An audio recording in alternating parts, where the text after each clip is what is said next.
job, who's going to step up? Who's going to step up and take occasions to make us better? Because this is not sustainable for the country. It's not a way for us to be our best by any definition. Thank you for watching CNN Tonight and D. Lemon right now. Chris, we don't share notes. I have notes here because I know you're going to talk about this, and they're almost similar. So if you'll just allow me just Please. a minute or two to get this out, and then you and I can discuss it. Go ahead. It's your show, brother. I'm listening. Discuss it. So you were right. Right on. I think your assessment is right on, but there are some other things. Yes, there was some misreporting here, right?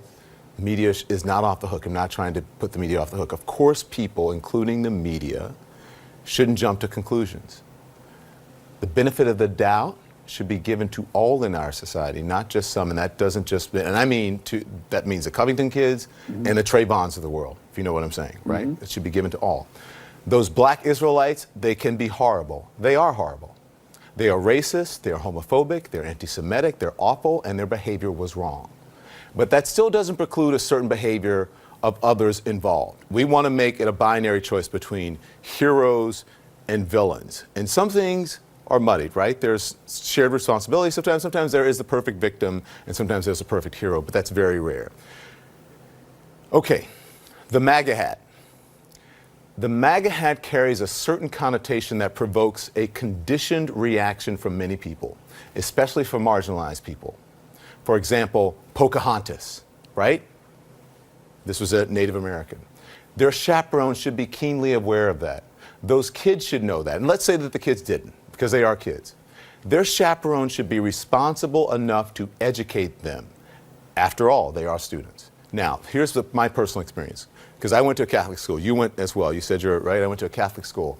At no point would my school, my chaperones, nor my parents have even fathomed the idea of me going on a school-sponsored field trip with political implications or ramifications, not as a minor, especially when we're at a religious institution where there is a certain expectation of the separation of church and state. They just wouldn't put me in that situation. My chaperones would have quickly removed us from the situation where any of us might be in danger, meaning, let's go stand over here somewhere else to wait on our bus. Why? Because they were looking out for me and my classmates' personal safety and not trying to prove a point. Here's the important part for me. When I got home and my parents saw a photo of me staring down an elderly veteran, especially a member of one of the most marginalized groups in our country, Native Americans, but any grown up, of any ethnicity, I would have had hell to pay. They wouldn't be saying, oh my gosh, but they would have told me and sat me down. Boy, you get your narrow ass out of the way of that old man and show some respect. And don't be embarrassing me or yourself in public and walk away. That's what they would say to me. So they didn't do that, but that's what my parents would say to me. Maybe some of those kids' parents said that to them. I personally wouldn't have felt that sense of entitlement that I could stand there and do that at that age for me and my family. Old people were always right. The parents, the presidents, the conservative media should think less about their 15 minutes and trying to capitalize on this, and they should take Nathan Phillips, the tribal elder, up on his offer to build a bridge instead of building a wall and instead of trying to further separate us. If they think that these kids were unduly criticized in some way, then they should take that opportunity to build a bridge instead of trying to say, whoa, we were right. There were a lot of people who were right in the situation, a lot of people were wrong, and that's including the media and a number of folks. That's it. I think that's a lot. To me, I mean, the only part of it that is really troubling to me, because we've seen plenty of this stuff. One, it's unusual to see a school contingent embracing a political philosophy, right? So that was unusual. There's reporting that, well, they were there, they were doing right to life stuff, which of course assumes that if you're in favor of women's right to choose and reproductive rights, you're somehow pro-death. But putting the politics aside, even if that were true, and that is part of Catholic orthodoxy, right? wearing the MAGA hat would have still been a violation of endorsing a political position. So I don't get that. And I think if the kids don't have the hats on their heads, you have a very different situation in terms of how it's perceived. And I'm okay tolerating all of that and the early reporting that was wrong, because you can correct it, and that's fine. And there was nothing done here to anybody, and the scrutiny that's coming has been balanced. So you take that as it comes. It wasn't a pretty situation to begin with. But the president poached this position, and he ignored Steve King. You have to see that for what it is. It doesn't make any sense except the most obvious sense. He plays favorites when it comes to bigotry. Political expediency and to bigotry. And look, I know people are going to call me. I know they're going to say, you know him, you know me, I wouldn't work for this guy, you know that. Hey, then tell him to stop doing it, okay? Because I don't believe in this in your heart analysis. I really don't. You are what you say and you do.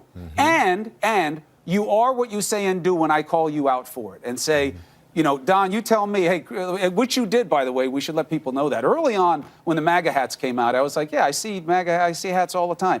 And you and I talked about this. I don't know if you'll remember. You'd be like, it means something different to you than it does to me, fool. You're not part of the group that he's isolating about it all the time. You don't see it the way I see it. And I heard that from so many people after that, and my eyes weren't open to it. Yeah. Then they became open to it. I understand it. But listen, if he gets called out on this, which he will, and he is right now by us, he's going to own it. Yeah. And he'll never say, I should have united. He said the kids should unite us. Right. You got to own it, and you have to understand. You can't and he's pretend. got to unite us. We're going to say, don't ask the kids to unite us. Yeah, the kids have the right to wear the MAGA hat. Sure, everyone has a right to, but you also have a responsibility as an American to be aware. And when you wear, own it. If you're going to own it, own it. When you wear that MAGA hat, you are saying, build that wall. That's what that MAGA hat says. At a minimum. At a minimum, if you are wearing that MAGA hat, it says everything that this president has said and stands for, right? All of it. So own it and don't pretend that it's some just innocent thing, like, you know, it's in a vacuum. You know what that hat says. And look, I had this conversation today, not with regular folks, with political folks. And you explain to me why he ignored, not you, they have to explain to themselves. Why does he ignore Steve King? And then on MLK weekend, he decides to poach and play favorites like this in this situation as president of the United States. I think, yeah. It's a bad look. It's a bad reality. To say the least. Listen, when someone says something about us or there's something and we don't want to, you know, I always tell you, I'm like, Chris, why do you respond to, you know, people with 3 followers? Because I like to have as many people angry at me as possible. But you know what I say? At all times. I say that you are bringing more attention to it and amplifying something that doesn't necessarily I was criticized that for today, and I understand. Okay. I understand. Okay, so if I have a child, and I don't want them to be in the spotlight, they're already, you know, have had issues, right? Yeah. They say they're concerned about safety, and they've had all these threats. I wouldn't put my kid out there. I'm just saying. That's me. I know all you're right, gonna now come here's at me. the other side. I wouldn't want to do it. I don't like seeing my kid and my family painted this way. This is unfair. He didn't do anything wrong. We have all these people telling us that we're racist and bigots, and that's not what we are. I'm an adult. I can go out there and do it. You would say you'd do it for the kid. I would do it if I felt that strongly about it. Now, and maybe I'd have a conversation with my kid. Maybe the kid could change my mind. Maybe there's reasons beyond my capacity or what I know about as to why to put the kid out there if you're actually concerned about it and that the kids have been painted in a certain light. I mean, that photo is going to become, I think, an iconic photo. The kids are going to become famous because of this. And if that is your mission for doing it, then so be it.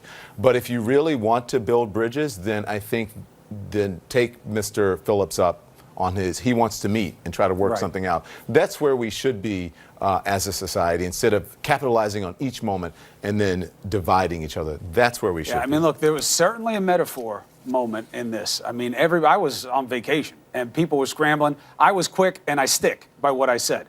This is representative of an oppositional dynamic in our culture right now. That's what it was. The kids know what was going on. They had the hats on. I'm not saying they own the Trump realities the way you would if they were 26 instead of 16. And they certainly don't own what the black Israelites did. Well, that's for sure. And let me Right. tell you, you said it, and I'll echo it. I felt the bite of those guys down in Times Square. You've seen those guys before. Yes. And we know. Not to judge all of them, but it is an angry orthodoxy, to be generous, describing it as an idea set. So they were being unduly provocative, could have been much worse. The Native Americans saw that. They tried to diffuse it, and they did. So good on them. But I'm telling you, it's a metaphor moment, and the man who has a chance to change the mix does the opposite almost every opportunity he gets. And I've never seen anything like it, and it is unacceptable conduct for a president of any political stripe. Not going to change. You know that. I say that to you every time. He's not going to change. He's a 70-year-old man. How many 70-year-olds do you know changed? They don't. Hey, he's not going if to he's change. so susceptible to these far-right folks yelling about the wall, why can't voices get into his head to say, you keep painting us as bigots. Stop painting us this way. Don't poach. Why can't he listen to that? That's why more can't that be nuanced, said? and that's not simple by the way. enough. Like, that's not simple enough. Like, it's simple. It's very. Don't listen, hate. It's make America great again. Simple. Build a wall. Simple. Lock her up. Simple. There's no. You're talking nuance, Chris. Come on. When I yell at the Don't be- dogs, Alabama and Tennessee, two football teams that hate each other, by the way, but the dogs love each other. When they're fighting and I say, be nice, Yeah. they stop. The dogs can get it. Don't be, as people say. They told me today. Tell your friend Chris, don't be both sides in it on everything. Everything is not a both sides. I got to go though. We'll continue. I'm glad you got that dig in before you That wasn't did a dig. I'll I'm watch just you being at home. honest. Oh, you're just being honest. I'll be honest after the show. Both sides, Cuomo. Okay, thank you. See you. I'll see you soon. This is CNN Tonight.